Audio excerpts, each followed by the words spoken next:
How two by A right laptop. देखिए दोस्तों, मैं राइट लैपटॉप ही क्यों बोल रहा हूँ। अगर आप मार्केट में अवेलेबल बेस्ट लैपटॉप नहीं खरीदोगे तो भी आपको कोई प्रॉब्लम नहीं है, लेकिन अगर आप आपके लिए राइट लैपटॉप नहीं चूज करोगे तो आपको बहुत सारी चीजों में कॉम्प्रोमाइज करना पड़ेगा। इसीलिए आपको लैपटॉप खरीदने से पहले हर एक कंपोनेंट, फीचर या स्पेसिफिकेशन के बारे में डिटेल जानकारी होना जरूरी है, वरना क्या होगा, आप एक ऐसा लैपटॉप उठा के लाओगे जिसमें फीचर्स कूट के भरे हुए हैं और शायद वही लैपटॉप मार्केट में नंबर 1 हो, लेकिन बाद में पता चलता है कि आपके दोस्त के पास जो उससे भी आधे दाम का लैपटॉप है वो आपसे भी बेहतर गेमिंग परफॉर्मेंस दे रहा है। ऐसा सिर्फ और सिर्फ लैक ऑफ नॉलेज की वजह से ही होता है दोस्तों। लेकिन आपको चिंता करने की कोई जरूरत नहीं है, क्योंकि इस वीडियो में मैं आपको हर एक चीज के बारे में इतने डिटेल में जानकारी दूंगा कि अगर आपको लैपटॉप के बारे में जीरो नॉलेज भी है फिर भी आपके लिए एक बेस्ट लैपटॉप बिना किसी के हेल्प के खरीद सकते हो। अगर आप चाहते हो कि मैं कुछ बेस्ट लैपटॉप्स को आपके लिए रिकमेंड करूं तो मैंने कुछ लैपटॉप्स को सॉर्ट आउट करके उनका लिंक नीचे डिस्क्रिप्शन में दिया हुआ है, आप चाहे तो वहां पर जाके चेक कर सकते हो। और हाँ, मैं कोशिश करूंगा कि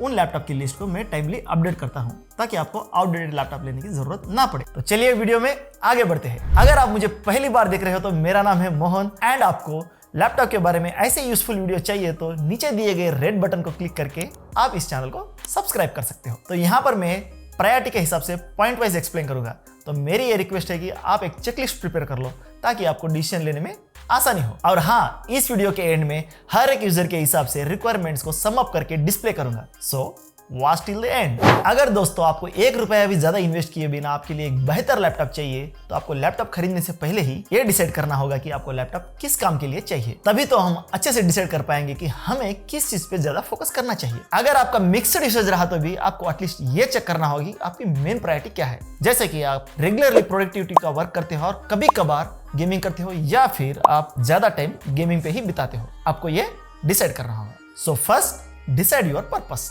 डिसाइड हो गया तो अब नोट कर लो, इनके बारे में हम आगे डिटेल में बात करेंगे। Now decide your budget. जी हाँ दोस्तों, आप कितना मैक्सिमम बजट एक लैपटॉप के लिए लगा सकते हो वो आप पहले ही डिसाइड कर लो और कोशिश करो कि उसके अंदर के लैपटॉप को ही आप रिसर्च करो। लेकिन क्यों? देखिए क्या होता है, मैंने बहुत सारे लोगों को देखा है वो सुबह पर बेस्ट लैपटॉप अंडर 20,000 बोल के सर्च करते हैं और जैसे जैसे उनको रिकमेंडेशन आती रहती है, सिर्फ 2,000 ही ज्यादा है ना, 3,000 ही ज्यादा है ना, करते करते शाम तक आते ही बेस्ट लैपटॉप अंडर 80,000 सर्च करने लग जाते हैं। और उतना बजट ना होने की वजह से वो कोई भी लैपटॉप नहीं ले पाते हैं दोस्तों, और ऐसा कुछ सालों तक चलते रहता है और वो लैपटॉप उनके लिए एक ड्रीम लैपटॉप बन जाता है। और ऐसा कितनों के साथ हुआ है नीचे कमेंट्स करके जरूर बताना दोस्तों। तो हम ड्रीम को बाद में देखेंगे दोस्तों, पहले हमें जो नीडेड लैपटॉप है उसे टारगेट करते हैं। जैसे कि मेरा ड्रीम है 1 lakh subscriber on this channel, लेकिन इस वीडियो के लिए मैंने सिर्फ और सिर्फ टारगेट रखा है 1000 लाइक्स। एटलीस्ट इसे पूरा कर दो, वरना ये भी मेरा एक ड्रीम बन के रह जाएगा। तो आपने पर्पस एंड बजट को डिसाइड कर लिया है, तो अब हम देखेंगे कि एक बेस्ट लैपटॉप लेने के लिए हमें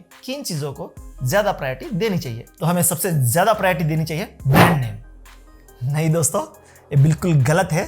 बहुत सारे लोग यही मिस्टेक कर देते हैं कि वो ब्रांड नेम को ज्यादा प्रायोरिटी देते हैं, लेकिन ऐसा नहीं करना चाहिए एटलीस्ट व्हाइल परचेसिंग लैपटॉप, वरना क्या होगा, आप बहुत सारे अच्छे लैपटॉप्स को मिस कर जाओगे। हाँ, सिर्फ आप ये चेक कर सकते हो कि वो लैपटॉप वेल नोन ब्रांड से आता है और उस ब्रांड की आफ्टर सेल सर्विस अच्छी है या नहीं, और उसकी सर्विस सेंटर आपके नजदीक हो, बस इतना ही। So while buying a laptop, brand name should be your last priority. तो फिर फर्स्ट प्रायोरिटी क्या है? वो है राइट साइज प्लस कंफर्टेबिलिटी। देखिए दोस्तों, अगर आपको परफॉर्मेंस ही चाहिए तो आपको डेस्कटॉप पीसी में भी मिल जाएगा, और वो भी कम प्राइस में। लेकिन हम उतना ज्यादा पैसे इन्वेस्ट करके लैपटॉप ही क्यों खरीदते हैं? क्योंकि वो पोर्टेबल होते हैं और हम उसे आसानी से कहीं पर भी कैरी कर सकते हैं। जो लैपटॉप भी वही खरीदना दोस्तों जो बहुत ही कॉम्पैक्ट एंड लाइट वेट हो, वरना उतने पैसे देके एक लैपटॉप खरीदने का कोई सेंस नहीं बनता। तो मैं यही सजेस्ट करूंगा कि अगर आप एक स्टूडेंट या फिर ज्यादा ट्रैवलिंग करते हो तो आपको मैक्सिमम 14 इंच वाला लैपटॉप ही लेना चाहिए और उसका वेट भी अंडर 2 kg होना चाहिए। अगर आप गेमिंग, कंटेंट क्रिएशन या फिर ज्यादा ट्रैवलिंग नहीं करते हो तो आप 16 इंच के लैपटॉप के साथ जा सकते हो। तो यहाँ पर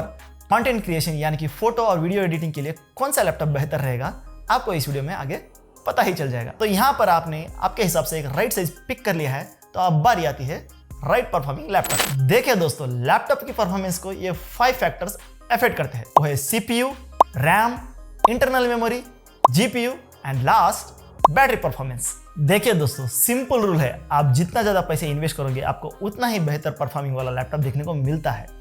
लेकिन हमारा मोटो ये है कि हम कम से कम प्राइस में आप हमारे लिए एक बेस्ट लैपटॉप चूज कर सके जो हमारे काम को अच्छे से हैंडल कर सके, ताकि हम वो एक्स्ट्रा पैसे बचा के हमारे दूसरे काम की चीज खरीद सके। तो इसीलिए इन चीजों के बारे में हमें डिटेल में जानना होगा। यहाँ से बहुत सारे टेक्निकल टर्म्स आने वाले हैं दोस्तों, तो इस वीडियो को स्किप मत करना, वरना आप बहुत कुछ मिस कर जाओगे। तो पहले हम CPU के बारे में बात कर लेते हैं। तो यहाँ पर दो मेजर कंपनीज है दोस्तों जो CPU को प्रोवाइड करती है। पहला है इंटेल एंड दूसरा है AMD। यहाँ पर हम ये डायरेक्टली ये नहीं कह सकते कि कौन से कंपनी का CPU बेस्ट रहता है, उसके लिए हमें इसके टेक्निकल स्पेसिफिकेशन को जानना होगा। तो पहला फैक्टर ये है कि वो CPU कितने कोर्स का है, यानी कि ड्यूअल कोर है, क्वाड कोर है, हेक्सा कोर है या फिर ऑक्टा कोर है। अगर आपको पता नहीं है कि किस टास्क के लिए कितना कोर बेहतर रहेगा तो ये लिस्ट आपके लिए। अगर मैं सिंपल वे में बताऊं तो जितना ज्यादा कोर उतनी अच्छी मल्टीटास्किंग। लेकिन अगर आप गेमिंग के लिए ले रहे हो तो ये फैक्टर चेंज हो जाता है। वहां पर नंबर ऑफ कोर्स से ज्यादा सिंगल कोर का परफॉर्मेंस यानी कि क्लॉक स्पीड ज्यादा मैटर करती है। तो जैसे कि हमारा सवाल था कि हमें किस कंपनी का CPU लेना चाहिए, तो आंसर सिंपल है दोस्तों। अगर आपको बेस्ट वैल्यू फॉर मनी चाहिए तो आप AMD के साथ जा सकते हो, क्योंकि वो कम प्राइस में ज्यादा कोर्स प्रोवाइड कर देता है। अगर आप गेमिंग के लिए एक लैपटॉप ले रहे हो तो आप इंटेल के साथ जा सकते हो। लेकिन और भी दूसरे फैक्टर्स है, उन्हें भी हमें कंसिडर करना होगा। अगर आपको पता चल गया होगा कि कौन से CPU ब्रांड के साथ जाए, तो अब हम देखते हैं उनमें कौन से वेरिएंट को खरीदे। तो यहाँ पर आपको इंटेल में कुछ इतने टाइप के प्रोसेसर देखने को मिल जाते हैं और इन टास्क के लिए वो बेहतर रहेंगे। अगर मैं सिंप्लीफाई करूँ तो लाइट टास्क के लिए i3 प्रोसेसर, मीडियम टास्क के लिए i5 एंड हेवी यूसेज के लिए i7 या उसके ऊपर का लैपटॉप देख सकते हो। लेकिन मेरी सजेशन यही रहेगी दोस्तों कि आप आटम, पेंटियम एंड सेलेरॉन की प्रोसेसर को कंप्लीटली अवॉइड करो। इससे बेहतर काम तो आपका मोबाइल ही कर देगा। तो go with minimum i3 processor. अगर आपको इंटेल के नेमिंग में इतने सारे कोड वर्ड्स को देख के बहुत सारे कंफ्यूजन हो रहा है तो उसे भी हम इस वीडियो में दूर कर देते हैं। लेकिन सबसे ज्यादा ध्यान देने वाली बात यह है दोस्तों, आपको i3, i5, i7 से ज्यादा आपको ये इंपॉर्टेंट देना चाहिए कि वो कौन से जनरेशन का प्रोसेसर है। इंटेल में आज के टाइम पे 11th जनरेशन चल रहा है दोस्तों, तो आप मिनिमम 10th जनरेशन से कम वाला प्रोसेसर बिल्कुल ना खरीदे, क्योंकि लेटेस्ट जनरेशन वाला i3 प्रोसेसर, ओल्ड जनरेशन वाला i5, इवन i7 प्रोसेसर भी स्पीड रहता है। अगर हम AMD की बात करें तो AMD में मिनिमम आपको Ryzen 3 प्रोसेसर के साथ जाना होगा। और AMD के कुछ नेमिंग सिस्टम ऐसे है दोस्तों, Ryzen 3, Ryzen 5, Ryzen 7, और उसमें भी U वेरिएंट और H वेरिएंट और HS वेरिएंट है दोस्तों। अगर आपको पावर एफिशिएंट लैपटॉप चाहिए तो U वेरिएंट के साथ जा सकते हो। अगर आपको हाई परफॉर्मेंस लैपटॉप चाहिए तो आप H और या फिर HS लैपटॉप के साथ जा सकते हो। तो सम अप करें तो while choosing processor, main priority should be your latest generation, और नेक्स्ट प्रायोरिटी कितने कोर्स का है। अगर आप गेमिंग करते हो तो सिंगल कोर्स का परफॉर्मेंस क्या है, ये तीनों चीजें के बारे में आपको ध्यान रखना होगा। लेकिन मैं i3 प्रोसेसर 5th जनरेशन के लैपटॉप में वीडियो एडिटिंग और फोटो एडिटिंग और बहुत सारे मल्टीटास्किंग के काम आसानी से कर लेता हूं दोस्तों। अगर आपको जानना है वो कैसे, तो इस वीडियो का टारगेट है 1000 लाइक्स। अगर उसे पूरा कर दोगे तो उसका वीडियो भी मैं बना दूंगा। अगर CPU के बाद में किसी और कंपोनेंट्स को ज्यादा प्रायोरिटी देता हूं तो वो है SSD। जी हाँ दोस्तों, SSD ना कि RAM।